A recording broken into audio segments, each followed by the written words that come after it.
Subscribe करें, साथ ही bell icon को भी दबाएं ताकि नई वीडियोस अपलोड होने पर आपको नोटिफिकेशंस प्राप्त हो सके।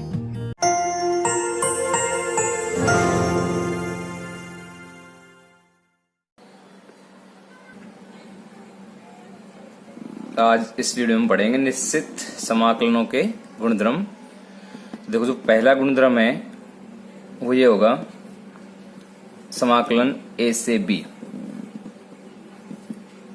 f(x) dx दिया गया हो तो हम इसको बदल कैसे लिख सकते हैं, a से b ft dt। इसको हम ऐसे चेंज कर सकते हैं। जैसे हम ये माने, अगर हमारे पास कहीं ये आ जाए a से b sin x dx हो, तो अगर हम इसमें x बराबर t मान लें, x बराबर t मान ले और इसका अवकलन कर दें तो इन पास आ जाएगा dx इक्वल dt अवकलन करने पर। और इसको चेंज करें, लिमिट यहां से अगर हम x बराबर रखेंगे, जैसे हम यहाँ रखेंगे यहाँ x तो x बराबर a, तो t बराबर इन पास a आ जाएगा। लिमिट चेंज करेंगे तो a से b आ जाएगा और sin t dt हम इसको ऐसे लिख सकते हैं। इस गुणधर्म का उपयोग हम इस प्रकार करेंगे। अब देखते हैं दूसरा गुणधर्म। यहां से गुणधर्म 2 में आएगा a से b दिया गया हो और f(x) dx। देखो, अगर इसमें हम यहाँ इन दोनों लिमिट को चेंज कर दें, यहां से निम्न सीमा को उच्च सीमा में बदल दें, उच्च सीमा को निम्न सीमा में। जैसे यहाँ a था, अगर a ऊपर लेके आते हैं b नीचे लेके आते हैं तो यहाँ लगाएंगे माइनस चिन्ह और इसको हम लिख सकते हैं f(x) dx। यहाँ से a से b था, हमने इसको कर दिया b से a, तो इसको चेंज करने पर इसका माइनस चिन्ह, यहाँ माइनस चिन्ह आगे आ जाएगा f(x) dx। ये गुणधर्म नंबर है अपने पास 2। अब देखते हैं गुणधर्म नंबर 3 अपने पास है। यदि अपने पास आ जाए a से b f(x) dx, इसको हम लिख सकते हैं a से c f(x) dx plus c से b f(x) dx, जहां a छोटा होगा c से और c छोटा होगा b से। मतलब जो इसमें c है वो a व b के मध्य होगा, या हम इसको लिखें c a व b के मध्य होगा। जैसे एक एग्जांपल ले, हम अपने पास अगर ये आ जाए 3 से 5, कोई भी अपने पास आ जाए, जैसे ये आ जाए x⁻2 dx, ये आ गया, तो हम इसको ऐसे लिख सकते हैं 3 से 4 x² dx प्लस 4 से 5 x² dx। इस प्रकार हम इसको लिख सकते हैं। इस गुणधर्म का उपयोग हम इस प्रकार करेंगे। अब हम देखते हैं गुणधर्म नंबर 4 नंबर। देखो, 4 नंबर हम पढ़ेंगे। हमें दिया गया होगा a से b f(x) dx, तो हम इसको लिख सकते हैं a से b a f(x) f, फिर आएगा a plus b minus x dx। यहाँ a और b को जोड़ के इस x को हटा देंगे। हम ऐसे इसको लिख सकते हैं। जैसे हम कोई भी एग्जाम्पल लें, हम एग्जाम्पल रूप में हम ये लें, जैसे हम पास ये आ जाए a से b हम 0 से ले लें, मान लो 0 से हमने ले लिया π/2, 0 से π/2 और sin x dx, ये हम ले लिया। हम इसको मान रहे हैं 0, हम इसको ऐसे लिख सकते हैं, यहाँ से 0 से π/2 साइन 0 प्लस π/2। देखो, a अपने पास 0 है, b का मान π/2 माइनस x dx। अब देखो, यहां से आगे हम इसको ऐसे लिख सकते हैं 0 से π/2 और 0 प्लस 2 π/2 होगा, तो साइन π/2 माइनस x, और साइन π/2 माइनस होता है बराबर cos x। तो हम इसको लिख सकते हैं 0 से π/2 cos x dx। तो हम इस गुणधर्म का उपयोग ऐसे प्रश्नों को हल करने के लिए हम हल करेंगे। अब देखते हैं गुणधर्म नंबर 5 में अपने पास ये आ जाए 0 से NA fx dx। तो हम देखो इसमें जो लिमिट के साथ में जो अपर लिमिट है उसमें n गुणा हो रहा है, तो हम n को आगे लेके आएंगे और इसको लिखेंगे 0 से a fx dx। ये जो भी गुणा होगा ऊपर अपर लिमिट में वो इसको ऐसे लिख सकते हैं। जैसे कोई एग्जांपल ले लें, हम एग्जांपल लें, हमारे पास ये आ जाए, जैसे ये आ गया 0 से 2 पाई और हम ये ले लेते हैं sin x dx, ये आ गया। तो हम इसको ऐसे लिख सकते हैं, 2 आगे ले लेंगे, जैसे यहाँ 2 गुणा पाई है NA, तो 2 को आगे लिखेंगे और इसको लिख देंगे 0 से पाई sin x dx, ऐसे लिख सकते हैं। अब देखते हैं गुणधर्म नंबर 6। गुणधर्म नंबर 6, ये गुणधर्म नंबर 6 में आएगा यदि उनके पास ये आ जाए -a से b fx dx, ये आ जाए। तो देखो इसको हम दो तरह से हल करेंगे। पहला तो ये होगा इसका, जैसे ये अगर आ जाए तो हम यहां लिखेंगे 2 समाकलन 0 से a fx dx, ये आएगा। पर इसमें एक शर्त है, शर्त ये यदि जो फलन है वह सम फलन होना चाहिए। यदि फलन का अर्थ है जिसमें fx में दिया गया है, fx से fx था, ये सम फलन हो, ये आएगा। दूसरे नंबर पे अगर ये विषम फलन आता है तो इसका जो समाकलन होगा 0। यदि fx विषम फलन हो,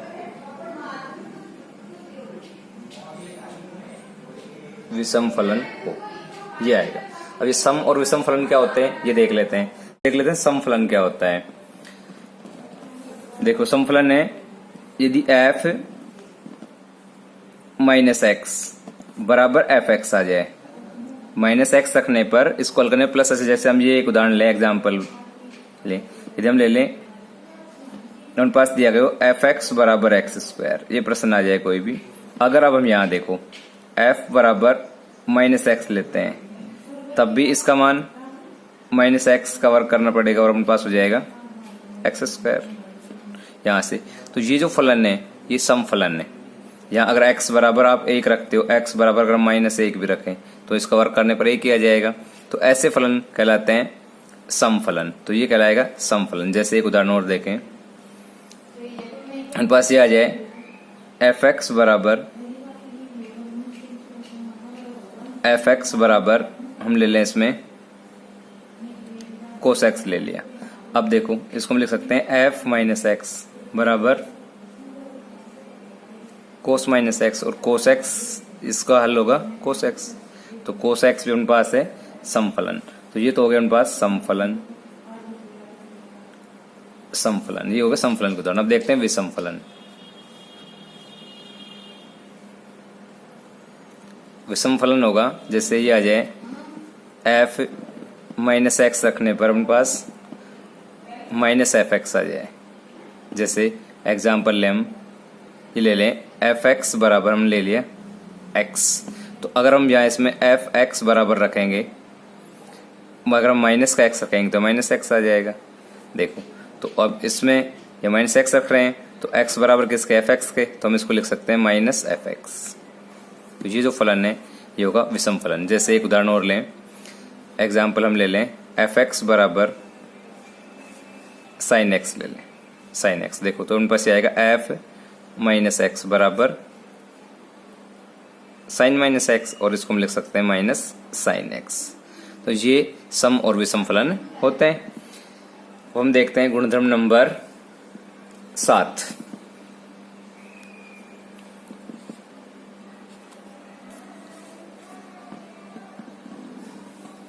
गुणधर्म नंबर 7 में दिए गए हैं। गुणधर्म नंबर 7 होगा 0 से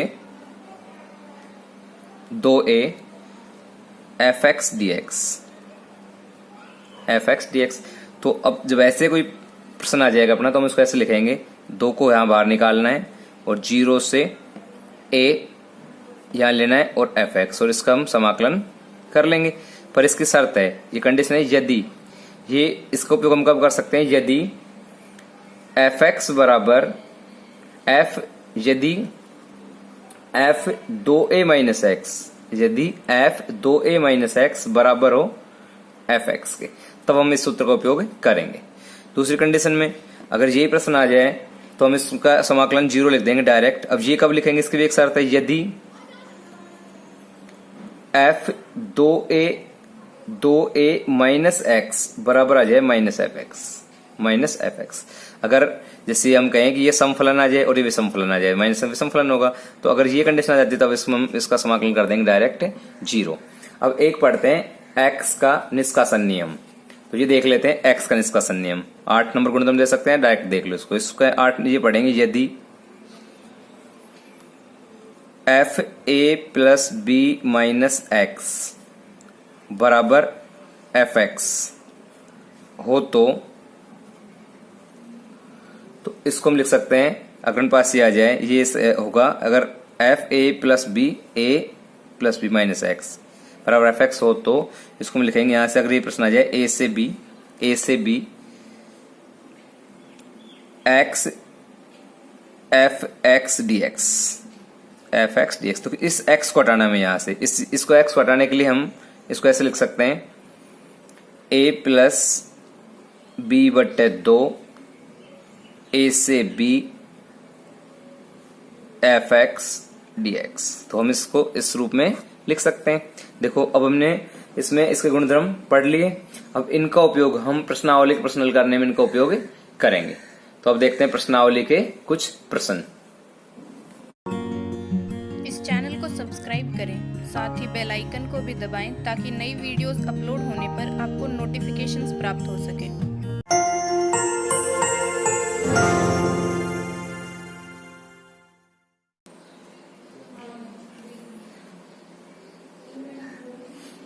अब हम देखते हैं प्रश्नावली 10.3 का प्रश्न नंबर 1। इसमें दिया गया है -2 से 2 मापांक 2x प्लस 3 dx। देखो इसका हमें समाकलन करना है। सबसे पहले हम इस मापांक को हटाएंगे, फिर इसके बाद इसको हल करेंगे। देखो यहाँ मापांक कैसे हटाएंगे वो देखेंगे, फिर यहाँ से हम इसमें जो गुणधर्म पढ़े उसमें से हम किस गुणधर्म का उपयोग कर सकते हैं वो भी देख लेते हैं। देखो तो हम इसमें यहाँ से गुणधर्म नंबर 3 का उपयोग कर सकते हैं, उपयोग करेंगे क्योंकि a से b हम जानते हैं, a से b fx dx बराबर होता है a से c fx dx plus c से b fx dx। इसका उपयोग हम इसमें करेंगे हल करने के लिए। देखो तो इसके लिए हमने यहां से इसको हल करने के लिए हमें c की आवश्यकता पड़ेगी, -2 तो a हो गया इसमें, और प्लस के 2 b हो गया। तो हम c कहां से लेके आएंगे, c के लिए देखो हम यहाँ 2x प्लस 3 को हल करेंगे पहले। बस यहाँ दिया गया है तो हम इसको हल कर लेते हैं, 2x प्लस 3 बराबर 0 लेके इसको हल करेंगे। बस ये आएगा 2x बराबर -3, x बराबर आ गया -3/2। तो उनके पास इसमें c का मान है वो आ गया -3/2। जैसे इसमें यहाँ अपने पास था a छोटा होता है c से, c छोटा होता है b से, उसी प्रकार यहाँ से -2 छोटा होगा -3/2 से, और -3/2 छोटा होगा 2 से। तो अब इसके देखो यहाँ से पहले हम बराबर चिन्ह लगा लेते हैं यहाँ, और अब जैसे ये प्रश्न चेंज होकर आ जाएगा, जैसे पहले था यहाँ -2 से 2, तो अब अपने पास c का मान आ गया। तो a से b था तो a c लिखेंगे, तो -2 और c का मान अपने पास c बराबर अपने पास c हो गया 3, तो यहाँ का -3/2 ये c का मान आ गया। फिर अपने पास आएगा प्लस c से b, तो -3/2 से b, इसको ऐसे लिखेंगे। अब इसमें देखो मापांक है, मापांक हटाने के लिए हम प्लस माइनस का उपयोग भी करते हैं। जैसे कोई भी मापांक आ जाए, मापांक x, तो इसको हम हल करने के लिए प्लस माइनस x लेते हैं। तो देखो अब अपने पास दो जो चिन्ह आएंगे वो प्लस माइनस आएंगे, तो अब हम यहाँ एक प्लस लिखेंगे एक माइनस, वो कैसे आएगा, जैसे प्रश्न था मापांक हटा दे तो ये तो आ गया 2x प्लस 3 dx, और यहाँ अपने पास आएगा 2x प्लस 3 dx। इसको हमें ऐसे लिखना है। वहां पांग घटाएंगे तो 2x प्लस 3, 2x प्लस 3 दो बार आएगा, तो एक बार प्लस चिन्ह लेंगे, एक बार चिन्ह लेंगे माइनस का। तो अब माइनस कौन से मिलेंगे, प्लस कौन से मिलेंगे, ये कैसे पता लगाएंगे। तो इसके लिए देखो यहां से हम देखें लिमिट, तो अगर संख्या रेखा देखें या फिर मान रख के देख सकते हैं। यहां से उनके पास ये अगर -2 है, इसके बाद ये उनके पास आता है -3/2, यहाँ 0 होगा और उसके ऊपर बाद में उनके पास आ जाएगा 2 इस साइड में, ये प्लस के मान आ रहे। तो यहां से एक मान तो ये -2, तो ये दोनों माइनस के, और यहाँ से प्लस की तरफ आगे बढ़ रहे हैं, आगे मान बढ़ रहे हैं और ये नीचे की तरफ घट रहे हैं, तो हम सीधा माइनस चिन्ह लगा सकते हैं। या दूसरा तरीका ये है कि अपने पास यहाँ से जो 2x प्लस 3 अपने पास ये आया, इसमें हम -2 और -3/2 के मध्य कोई भी एक मान रख के देख लेते हैं, जैसे -2 और -3/2 ये प्रश्न है। तो -2 और -3/2 से मध्य में कोई भी अगर आप मान यहां रखते हो, इसके अंदर रखते हैं, तो अगर ये भी रख दे पहले ये मान, तो ये मान रखेंगे तो उनके पास आएगा, दोस्तों कैंसिल हो जाएगा, ये आ जाएगा, दोस्तों कैंसिल, -3 0 आता है। अगर इससे हम कोई भी छोटा मान रखते हैं तो 1 माइनस का ही आएगा। अगर ये मान रखते हैं तो उनके पास 0 आता है, इससे कोई भी छोटा मान रखेंगे तो उनके पास आएगा माइनस का मान आ जाएगा। जैसे -3/2, जैसे हम इसमें देख रहे हैं अपने पास ये संख्या रेखा है, या हम ये संख्या रेखा पहले बना चुके हैं। जैसे यहाँ इसको हम ऐसे लिख सकते हैं, जैसे 0 आ रहा है, इसके बाद यहाँ अपने पास आएगा -1 और -1 के बाद आएगा माइनस में 1.5 और अपने पास यहाँ और आगे बढ़ाएंगे तो अपने पास आएगा -2।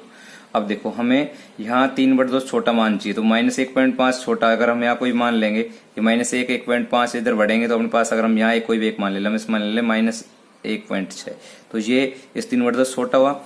ये मान अगर हम यहाँ रख के देखें तो अपने पास आएगा 2 गुणा, अब इसका मान रख रहे हैं माइनस का 1.6, तो -1.6 और अब यहाँ से इसमें प्लस करने हमें 3, तो ये अपने पास आगे 16 दूनी 32 माइनस के 3.2 प्लस 3, इसको हटाते अपने पास आता है -0.2, तो ये ऋणात्मक मान आ रहा है, तो इसलिए हम यहाँ माइनस चिन्ह का उपयोग करेंगे। अब यह दूसरी तरह से देखो, यहाँ संख्या रेखा हम देख रहे थे, दूसरा नंबर पाते हैं प्लस, हमने प्लस चिन्ह क्यों ले रहे हैं, क्योंकि यहाँ -3/2 बड़ी संख्या है, हम प्लस तक बढ़ रहे हैं इसलिए प्लस चिन्ह लगा लो। या फिर हम इससे -3/2 से बड़ा मान कोई ले ले, -3/2 और 2 के बीच में कोई भी एक मान ले ले जो इससे बड़ा हो, जैसे हम यहाँ 0 ले लें।